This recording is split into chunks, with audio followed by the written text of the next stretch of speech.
एक छोटे से शहर में रमेश नाम का एक मेहनती ऑटो चालक रहता था। उसका ऑटो ही उसकी सबसे बड़ी पूंजी था। उसी ऑटो से वो अपने परिवार का खर्च चलाता था।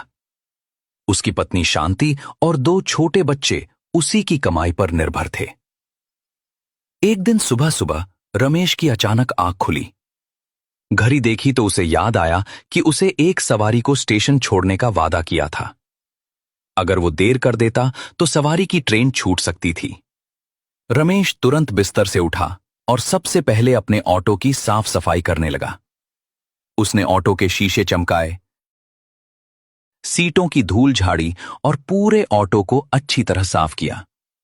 सफाई पूरी होते ही उसने ऑटो स्टार्ट किया और तेजी से सवारी के घर की ओर निकल पड़ा।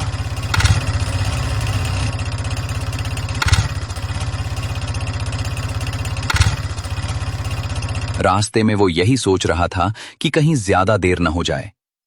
कुछ ही देर में वो सवारी के घर पहुंच गया। उस आदमी का नाम राम था।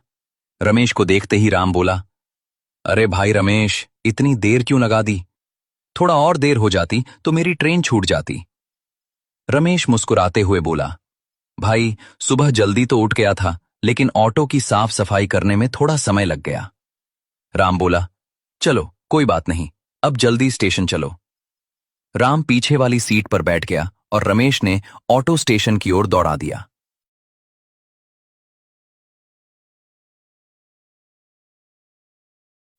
रास्ते में रमेश ने बातचीत शुरू की। भाई राम, कहां जा रहे हो? राम बोला, मैं बॉम्बे जा रहा हूं, वहां मुझे एक अच्छी नौकरी मिल गई है। रमेश ने पूछा, अच्छा, कितनी तनख्वाह मिलेगी? राम गर्व से बोला, महीने के पूरे 25,000 रुपए।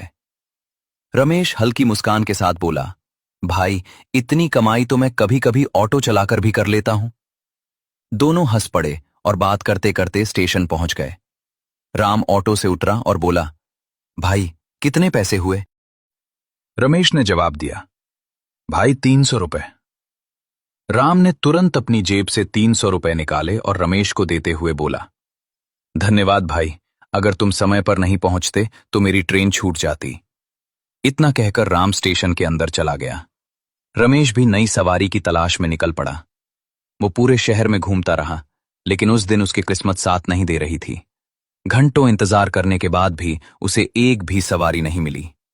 शाम होने लगी, इसलिए वो निराश होकर घर लौट आया।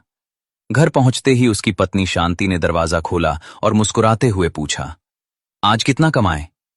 रमेश ने जेब से 300 रुपए निकालकर शांति के हाथ में रख दिए और बोला, बस आज सिर्फ एक सवारी मिली थी, उसे स्टेशन छोड़ा था, उसी ने 300 रुपए दिए। शांति कुछ पल के लिए चुप हो गई, फिर बोली, कोई बात नहीं, मेहनत करने वाले का दिन हमेशा एक जैसा नहीं रहता। आज कम मिला है तो कल भगवान जरूर ज्यादा देगा। पत्नी की बात सुनकर रमेश के चेहरे पर फिर से मुस्कान आ गई। उसने मन ही मन ठान लिया कि चाहे कितनी भी मुश्किलें आएं, वो कभी मेहनत करना नहीं छोड़ेगा, क्योंकि मेहनत का फल देर से ही सही लेकिन जरूर मिलता है।